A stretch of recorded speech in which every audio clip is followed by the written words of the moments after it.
if they had give me any inkling that you were not going to be here all the time as it was advertised, I would have not joined. Hey, this is Neeti, and what you're about to hear today is a very special episode with one of the members from our portfolio program. We call these Sensei Sessions. These interviews are designed to give you perspective about what you can achieve with the right strategies and execution. I hope you enjoy this episode, and for free resources, check out our show notes section to see how you can build and scale your portfolio. So Rami, why don't you start with just tell us about yourself, who you are, what you do. I'm Rami, and with me will be Sarah, and we are both live in California, and we both are pharmacists. We are partial real estate investors. We started this real estate investing journey, and we actually own another business that's a healthcare business. So it's been fun, and we both still have our jobs, but we love it. And we invest in Michigan. And so as of 15 minutes ago, we have over 10 properties right now, 10 doors. That is amazing. I'm so happy to hear that. Thank you. Yeah. Okay, so let's go back in time. Tell us what problem were you trying to solve? Why did you get drawn to real estate investing? Yeah, Sarah and I got married in 2021, and May 29th, we just celebrated our 4th anniversary. And when we started our life together, again, we both are pharmacists, and 2021 was the peak of COVID. And being a healthcare professional and healthcare provider in the frontline settings, it was very hard, especially in these days. We got burned out so bad that we decided we just started our life together. We want to do something like this can't be life, right? We want to do something that actually we enjoy. We love our professions. We've been pharmacists for decades, but we wanted to have some freedom, financial freedom, and also some freedom of time that we can control our time. So we thought about things like, how can we do this? We did our research, we did our homework, and we found out that investments is the best way to do it, to be investing so frees up your time. We tried different investments. We tried here and there small things that we wanted to make money on the side. And it was crazy things like renting our backyard, people trying to distribute cheesecake from our home for a friend who makes them and make some few bucks here and there from them. And then we stumbled into real estate, and we're like, well, real estate is the game, and it's the good one, but it's a long term. Are we willing to do this? And we decided to do it because I have an interest in real estate. I like real estate. I've been wanting to do that for so long, since I was little, but I've never had a chance to do it. And Sarah was encouraging me, and she's like, don't worry about it. I got it. I'll find something. And how do we do this? We have no knowledge of real estate. We have nothing. We don't know anything about it. So that was the doubt that we had. And we finally found you and found Open Spaces, and we decided to join. And we have Sarah here too, so she can chime in too. Hi, Sarah. Welcome. Thank you. So we just heard about you guys, what you do, and what did you want to achieve and what problem you were trying to solve.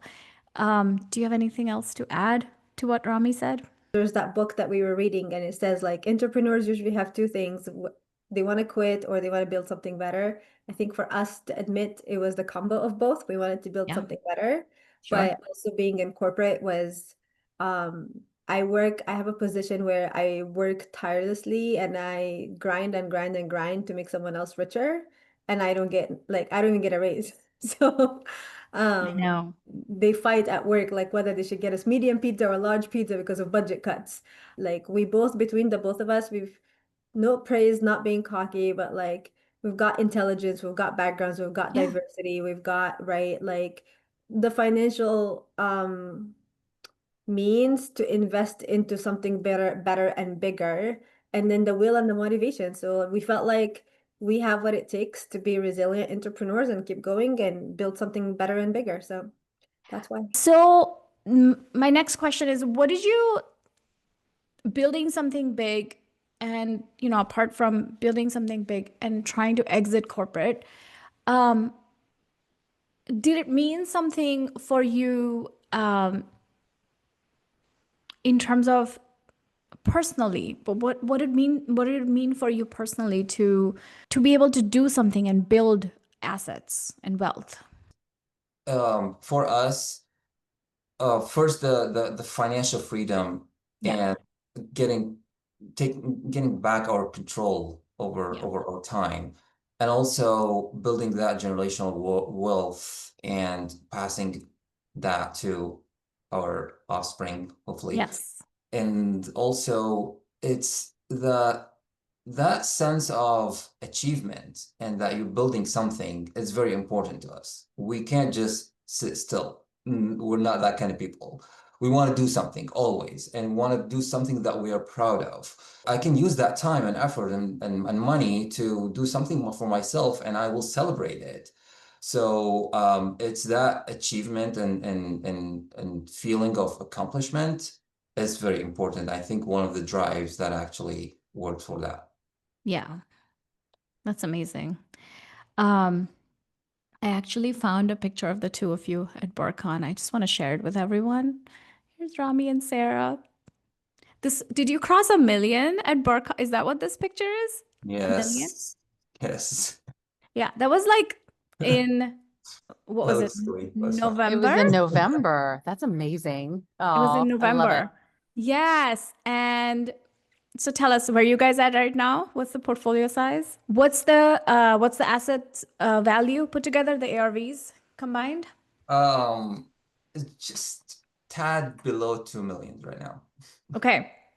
We're almost there. We're We're almost almost there. there. Yeah. Maybe the appraisals will come in higher and Exactly, yes. we won't even have to do anything to cross 2 million. Awesome. I'd love to know, as you went through the program, were there certain pieces of it that were like really useful? I know the calls because I remember you guys, on Rami especially. Rami, I think, am I right that Rami came to more calls than Sarah? Because like you guys have divide and conquer, right? Like one person takes the lead on one thing. Yes. Yes. So, okay. So I remember that. And I remember you diligently like coming, asking questions and being like, all right, go off, do the work, come back, be like, what about this? All right, I got it. I'm gonna go do the work. So what were a few things apart from the calls that helped you that were from the program for anybody new starting out? So yeah, aside from the calls Mhm. that actually you find all the hidden great gems there, is the modules, because it tells you everything, and you kind of like validate that in the calls. So you go and review the modules, read them, study, and do the homework, and then go to the call to kind of like ask your questions, validate, test it out. And the other thing that was actually very important and really helped was the community, the Facebook group, because you feel like you have a backbone there. People different levels in the community there, and they're all willing to help. So whatever question you have, you get an answer, and if you don't get an answer, you get a recommendation, or maybe Yes. you can ask someone like that. Someone always have something to say to help with that. And that's what I really appreciate it, because like this one, it helps. You feel confident, you feel like you have someone, you have support always, and it doesn't have to wait until Wednesday to ask your question or Sunday Mhm. to get the answer.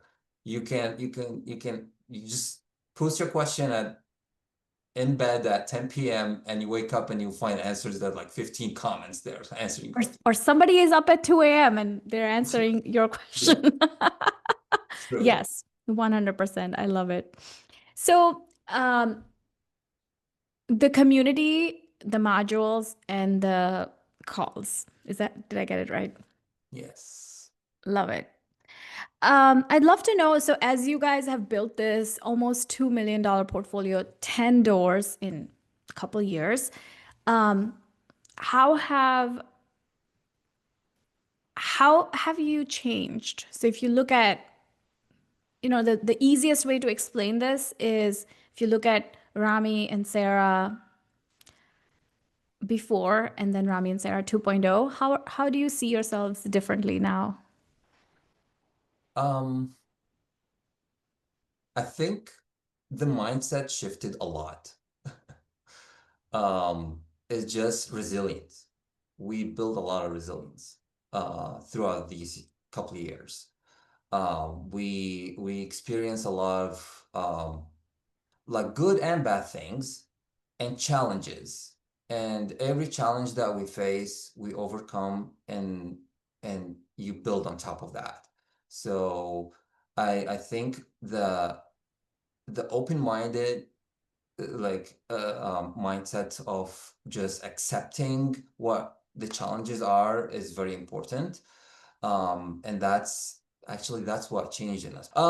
In the beginning, it was the minor things. Like for me, now I feel it's minor. At that time, it was, and rightfully so, because I didn't know anything. We didn't know how to deal with things. And you learn it by practicing. Yes, you read the module, you ask the people, but still, like, there's that tiny part, 25% of like you have to practice to experience it. Like I didn't know, like the first fear was, oh gosh, I'm gonna have to pick up the phone and call a stranger. They call themselves realtors, and I have to ask them about a house that I live thousands of miles away. They don't know me, they don't know anyone. I don't know anyone there. I don't know even how street look like.